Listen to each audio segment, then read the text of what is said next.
After 6 days of wildfires that ripped through this countryside, Spain now smoulders in its fourth heatwave this summer. More than 300 miles of land has been scorched west of Madrid, but the tide is turning. Officers have contained some of the blaze, the first sign of hope for almost 30,000 residents who've been forced to stay home instead of evacuate. Carlos Bravos' bar was destroyed as flames tore through his town. Earlier, we tried to reach him. So we're trying to get to Carlos. We're west of Madrid, between Madrid and Avila. We can't get to him, though. These roadblocks have been extended because they haven't been able to contain the wildfires. Hola, buenos días. Somos prensa. Carlos, have you been told why you're being forced to stay in your homes? The authorities have said they want to prevent chaos, he says, because there are fires in other places. Do you feel safe? I feel safe. I'm where I want to be, in town helping others, he says, but I feel a lot of sadness about what has happened in this area. It was a beautiful place. 13 people have died in the country's deadliest fire season in decades. But now, around 400 firefighters have worked non-stop throughout the night and finally gained control over most of the region. Working in sweltering heat overnight, how are your teams? Yes, we've been working 6 days, but I want to highlight that the Guardia Civil, we live together with the people we serve. The tiredness we feel is taken over by us wanting this situation to end and us wanting to help our neighbours.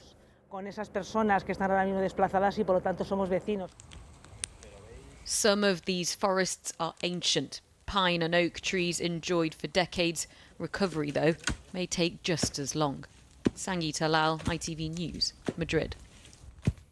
Well, the devastating wildfire in southwest France has stabilised, allowing some residents to return home. But the respite may not last long. Temperatures are set to shoot up against, raising the risk of the fires spreading further. From the Gironde region near Bordeaux, our Europe editor James Mates reports. Stabilised but not under control. The columns of smoke rising from the forests west of Bordeaux, testament to the threat that still hangs over this city. The intense heat wave is back. The flames still consume anything in their path. The wind, though, has not returned, at least not yet, giving these water-bombing aircraft at least a fighting chance of getting fresh outbreaks under control. On the ground, these images shot by a firefighter with his smart glasses show the battle they face on hundreds of fronts. Each flare-up must be tackled. Letting them spread, letting one outbreak potentially join with others, risks a return to the worst days of this crisis. It is outbreaks like these that are the real danger now. Yes, it's small and still contained, and the fire has already been through this forest, but there is plenty of underbrush, plenty of fuel here, and if the wind were to get up, thankfully it isn't at the moment, it could be very, very serious.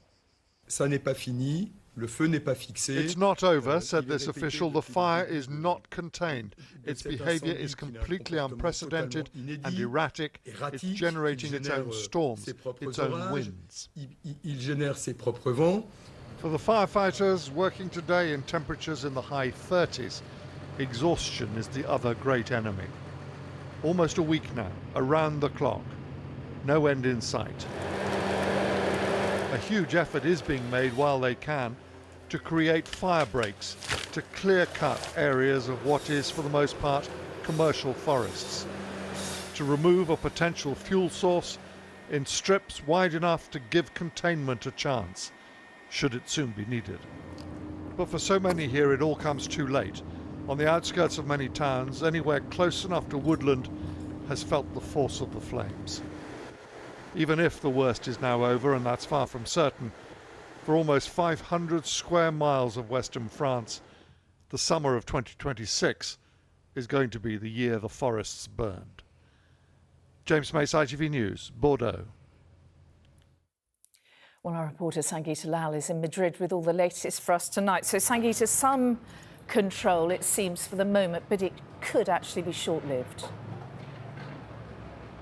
Possibly. These last 24 hours have been crucial. Firefighters, police, the military have all managed to calm the situation, but there are still wildfires in the north of the region. That's where they're focusing their efforts today. One big concern has been two major fires west of where we are here in Madrid, about an hour away. Firefighters were worried those two blazes may merge, but they seem to be getting control. Now, there has been positive news overnight. The relentless efforts from officers on the ground seem to have paid off. Most of the fires are now out. And we noticed that today. Those huge columns of smoke that we could see and smell in the air have disappeared.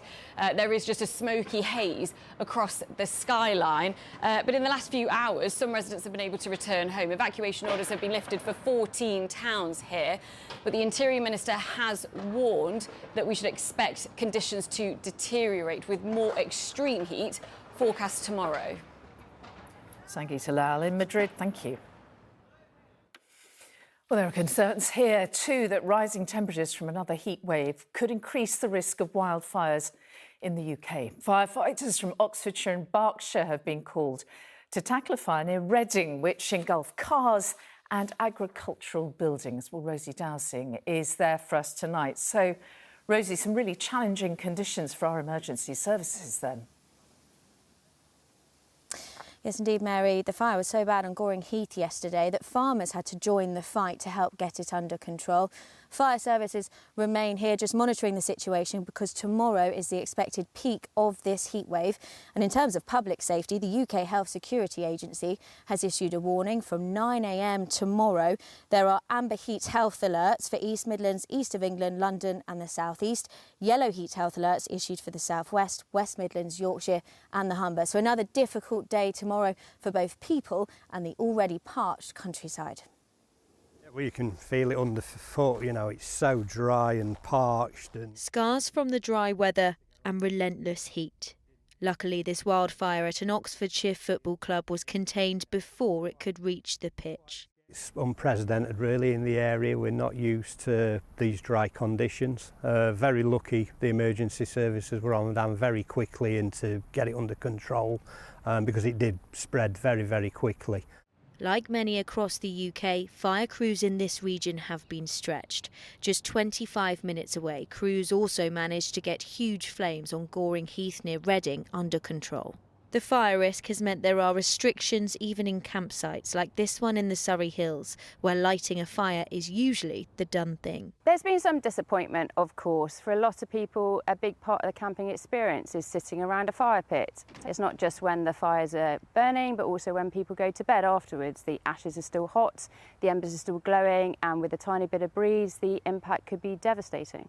Such dramatic fire pictures across the country have prompted renewed calls for a blanket ban on disposable barbecues. These are environmental hand grenades, and the idea that in any kind of weather, but much less this hot, dry weather, people can take fire starters that burn at 400 degrees Celsius into the natural world and manage that safely is preposterous. It's the land and those who cultivate it who've been hardest hit by the scorching temperatures, leaving farmers and growers fearing for the future. I think it's going to get worse and worse every year, and the varieties of plants may change as well. There's hardly any grass about, which means we've got to buy feed in to feed the animals to keep them going, which is another increased cost. The peak of this hot spell is expected tomorrow in southern parts of the country, and then, like most heat waves, it will pass. But what's changing is how quickly they come back and how much of a mark they leave behind. Rosie Dowsing, ITV News. Let's get more on the rising temperatures now. And Charlie is in the Valley of Rocks near Linton in Devon. And Charlie, a fourth heat wave for some of us. I mean, it's scarcely believable, isn't it? Yeah, you're absolutely right. It looks like 2026, and specifically the summer of 2026, is turning out to be a pretty noteworthy year, not just for the UK, but for the rest of Europe, as you've just seen as well. But there's something slightly different about this heat wave in a couple of factors. It won't necessarily last quite as long as heat wave number 3. The geographical area is a bit smaller as well, but we can see where this heat is coming from this time as well. This chart here shows the broad spectrum across the UK and the rest of Europe, and we've got southerly winds at the moment, which is pushing a lot of warm air towards the UK, but not all of it. It's more concentrated down across the southeast of the UK, but it will affect the Midlands, the east of England and the south coast too. But the more important thing is the huge contrast in temperature. This next chart shows that tomorrow, when the peak of that heat is with us around London, it could get to 35 Celsius, but across the Western Isles, only 15. So a huge 20-degree contrast across the UK. This one is looking a little different, but it's still packing a bit of a punch. Let's get more on the environmental conditions which are helping to fuel those wildfires on the continent. And our science correspondent Martin Stew is in the southern French city of Bordeaux tonight. Martin, what is the latest on the situation where you are there?